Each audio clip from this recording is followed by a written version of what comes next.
L'histoire des jours na Dikina TV, naza ndumba te po na boti, na batata misato meza ba circonstance ya vie. Mama Dikina, grande sœur nanga, aza ya nanga, mais kindumba oya sana na Kishasa nga ekomi ata pene te. Mais lelo, lokola boti bana na ye, na mobali moko akoma mosantu. Bandeko. Bonjour, bonsoir, ça dépend l'heure à laquelle vous allez suivre la vôtre, la championne notre m'a dit, Dikina donné quand on était là, Kema fondé en direct de la Suède. Gros coucou na babonné sur Dikina TV partout dans le monde ici à Bozali. Je dis bienvenue à nouveau abonné. Sentez-vous à l'aise. Ici c'est la famille. On parle de tout sans faire rien. Sans oublier bas sponsor. Vous sentir balobi balobate, baye bate basutuka. Voilà. J'espère que vous allez bien. Singa ya famille bendanaka mekatanaka te ya ekoma kokatana ekoma kokatana mimi aleli abi mama Dikina naza na problème grave, naza na problème sérieux, naza na problème ya suka na ya nanga naza mwana mwasi oyo na se retrouver na bana misato nakana te nasali mobulu te mama à l'âge de 15 ans. À l'âge de 15 ans, maman, na komona ba règle 4 mois après. Na sutuka na zemi. Na komona ba règle kaka, koyiba kaka ya bo jeunesse maman, na sutuka na zemi. Na sume na boti. Na boti. Na sume mwana nanga. Mama nanga, esika papa azalaki, ezalaki ye na mwasi mosusu. Mama nanga azalaki esika mosusu. Babenganaki ngai epai ya papa parce que nasalaki bêtise na sumaki. Mama nanga lobi kolongola zemi te sala nini obota. Tango na boti. Mama lobi zonge pa papa na bino o continue classe. Ngai awa nazana makoki ya kosala nini ya kofutelo classe te. Natiki mwana epai ya mama na ye kozonga nazwi diplôme nanga makambo nyonso to à l'âge de 19 encore. Mama Dikina na oyebisa yo moto alakisanga kokalikile eza mwasi ya papa nanga e akosaki nga. Akosaki ngai. Oyebi kaka biso ba famille africaine tabu ndenge ezalaka. Mama nanga alakisanga nde bakalikilaka ba jour à règle. Jour oyo ya ovulation wana nde aloba nanga nasani natia. Mama kobanga kaka kete zemi kokota na fandaka nanga mama ko ezava kobota na kanga makolo nanga me ndenge ezalaka kaka jeune fille mama ye kolakisa bino alakisanga nga mwana mbanda nazokende pe na mobali erate yambala misato erataki te na se retrouver na zemi ya mobali mosusu na Kinshasa mama aboti bana oyo ebale tata à l'âge de 19 ans nazwi zemi 20 ans na boti oya liboso nabotaki ye nazwaki zemi na 15 ans na boti na âge nini na 16 ans na 20 ans j'étais déjà mère de 2 enfants avec 2 papas du fait mama grande sœur nanga wana asalaki ndumba na famille yebi azwa zemi ya cousin donc mwana noko na bango nde ezalakaki bofandi lopangu moko la fille a se retrouvé na zemi eyebani mpe kete grande sœur aza na zemi mama na bangaki alongoli ye zemi babengana cousin na biso wana babengana ye azongi pa baboti na ye boremake pendaki yaya aza na zemi mama na bangaki alongoli ye zemi sans trace mwana papa kulutu na biso afandaka na libala ndenge ezalaka baserie ya congé aye azwi grande sœur nango nazobetelo lisolo oyo toza na ye nga na ye na Canada awa azwi ye akende kofanda ndenge ezalaka kaka sunga ye grande sœur wana ayebaki te ke cousine na ye azosala nini azobima na mobali na ye na nganda kuna loka mobali na ye azalaki mobulu azalaki mpe na babasi kilikili babeta yaya na biso.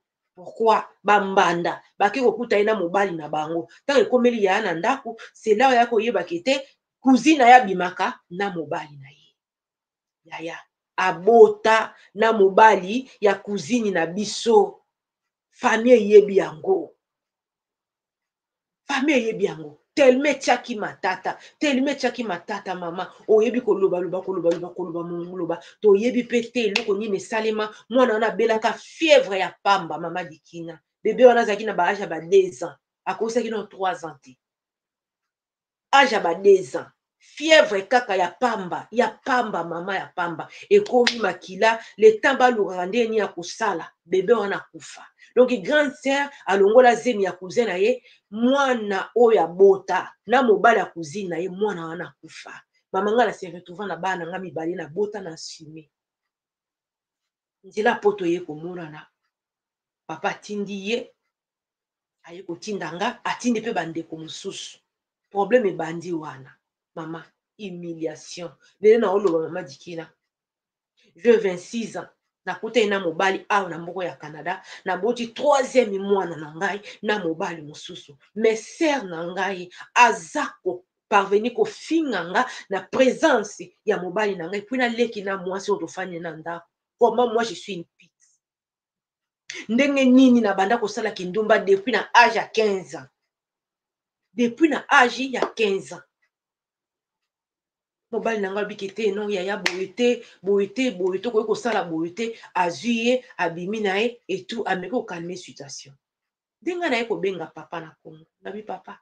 Tala awa grande sœur azo se comporter boy, azo se comporter boy. Mama Dikina, siko lelo. So na lobo beta lisolo ya yaya. Okotisi na miniature. O banda ko beta vindenga na beti za lokuta te. Cousin na biso famille yebi. Tango obeta lisolo pona mokili te, moko beta lisolo pona bato bayebi ye. Abota. Ndenge ezalaka bo fanda na bandeko mibali. Zemi nani atie zemi cousin. Mama na bango longola ezemi. Grande sœur abota mwana na kufa. Abota na mobala cousine na ye. Na yebi te soki mobali na ye o bafanda kane na Canada ayebi ke mwasi na akufela mwana na Kinshasa. Na yebi te.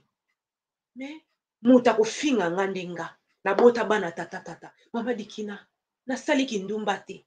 Iza berera bo mwana. Le mususu soki mama na ngazala ki a côté, le mususu ngena soka na mwana moko. Mono ya mibale mosa papa na ngandenga kosa ngande bakalkilaka.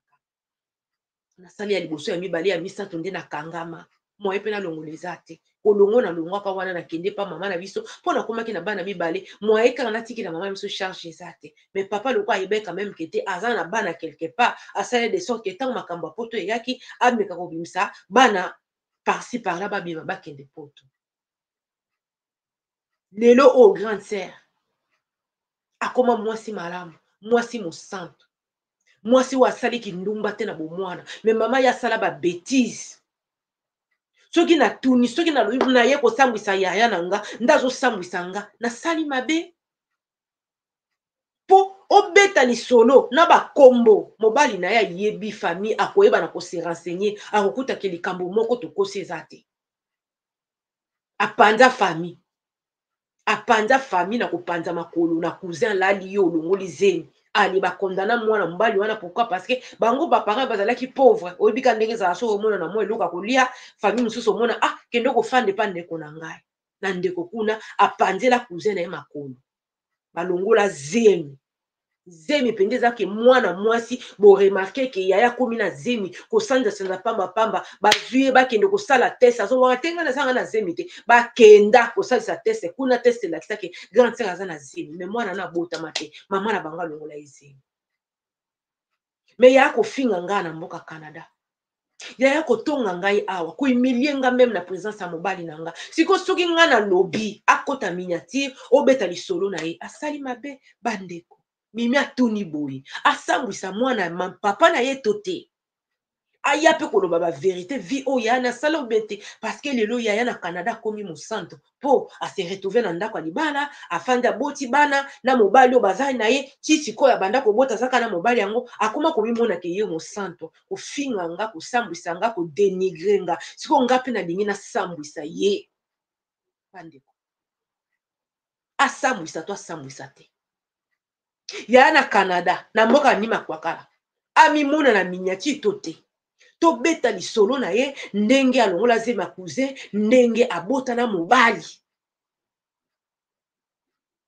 ya cousine na ye po ebembe wana elelama na quartier ebemba mwana ya ye elelama na quartier tofutelaka te eza lopango ya papa kino lelo batrace soki na bina beta ngo mobali na ko contrôler aomona ke na kosite mama dikina oyo azosala ngango nazongisela yango pa bopesanga conseil parce que nakomi na suka naluki oboye mpo natuna yo ozwaka combien bandeko so tosolo mimi aza na kanda tuninga mama dikina na besoin kaka yo nde obeta lisolo mpo explikaka malamu yo kendaka nango mpenza détail sur détail ozalaka presse ya kolobaloba te yo fandisaka mpenza lisolo na besoin obetelanga lisolo aya na nga mpo akoma komimona ye mosanto ye vierge marie ye nayebi te ndenge nini azosambwisanga na mboka ya Canada et pourtant nga na boma te nasima bana na nga na nsima nazobunda mpe maleme nzambe asalanga ngolu nakangisa bana na nga nyonso soki nayebi so vi na nga mobimba ye mama dikina nabimi na mibali misato mibali misato nabimi na bango nazwi bazemi na bango ya bomwana ya 15 ans ya 19 ans epuis ya age oyo naza nango nabimi na mibali minei mitano te nabimi ka na mibali misato na misato wana nabimi na bango natombe mpe enceinte na bango mais grand sœur azotika nga te grand sœur azominimize nga azofinga ngai ndumba naboti bana tata certes naboti bana tata soki nabengi yo par rapport à likambo oyo ya Vanessa nga na osouffrir nango nakomi prête ya kosambwisa mpe grand sœur nabeta mpe lisolo na ndenge abetaka yanga nabeta lisolo na ndenge abetaka lisolo na ngai mwana nango kutuna na ye te fa yebisa mokili kete nabota na age ya 15 ans ezalaki ndako tobandaki kovivre mama soki ye azali na makambo ya mibali te nakozwa exemple wapi soki ye alakisaki ngai ndenge nini balingaka te nange nazwa exemple ya ndenge epa na eza epa na ye ye nde azalaki moto ya train ye nde azalaki yaya ye nde abanda makambo ya mibali yango wana nga nalandaki nakomi prête ya kosambwisa mpe yaya mpo nalembi humiliation nalembi mafinga nalembi kotiola na mama na ngai tofandaki bien na Congo toye poto enemi ekoti toye poto bondeko eza lisusu te okoloba iboye i te okoloba obo okoloba o te papa kobela kuna akokata deja tia 100 nakotia 100 oyebi situation na ngai te oyebi situation na ngai te nauti kobota ekomi tout un problème yo soki ezalaki papa te olinga kosuka ndenge nini akobeta lisolo nyonso ya vi non c'est comme si ke moto azolukaka ndenge nini aloba mabe na yo tofandaki bien na Kinshasa depuis toya na poto awa concurrence ekoma kotongana kofingana nayebi te mama dikina nalembi nga mpe nalembi balobi soki moto azotosa yo zongisela ye mpe respect eza réciproque mais lokwa yaya azozongisa te ngai mpe fo nabeta lisolo ya vi na ye ye abetaka yanga yango na bouche à oreille nga na kobeta ye na réseaux sociaux yaya kokota miniati comme ça bato bayebi ye bakoluka mpe balandela nakosi te na kobeta kaka réalité ya vi na ye mpo bato oyo bayebaki te aza mosantu nde azoloba boye te abota ye asala insieste abota na bandeko abota na mobali ya ndeko na ye apanza famille apesa pasi relation na famille ebebi bandeko mimi atuni akotisa yaya na miniature to akotisa yaya na miniature kindumba yaya akobetela yango lisolo to te voilà bandeko à vous la clavier les claviers pardon Seigneur le français la nzambe à vous la clavier nzambe molimo oya nani molimo araisa sort de ma bouche à vous les claviers yaya koma asambwisa to asambwisa te atiele libaya po atiele libaya te po soki atie te est ce que yaya kotika toyebi te soki alobi te est ce que yaya kotika toyebi te yaya yoloba clavier eza na maboko na yo champion koma asambwisa yaya to asambwisa yaya te atika to atiela mpe yaya libaya yaya sentir fruit ya trahison asentir moni ya trahison comment ça fait mal babeta mpe histoire na ye yaya fanda we babenga babiki te yaya ntel tala kuna epa dikina okoti miniature avo le clavier mwana mama nalingi bino ya trop bosabone bopartage bolaike boyebisa ngai natiaka masolo na ntongo to entre 12 heures dites-le moi totie na 8 heures ou bien te na midi bokome bosalanga bien malamu tokutani ya moko bye bye bonne journée na bino ebeba eyinda ebeba biso kaka yesu ego biso bisous bye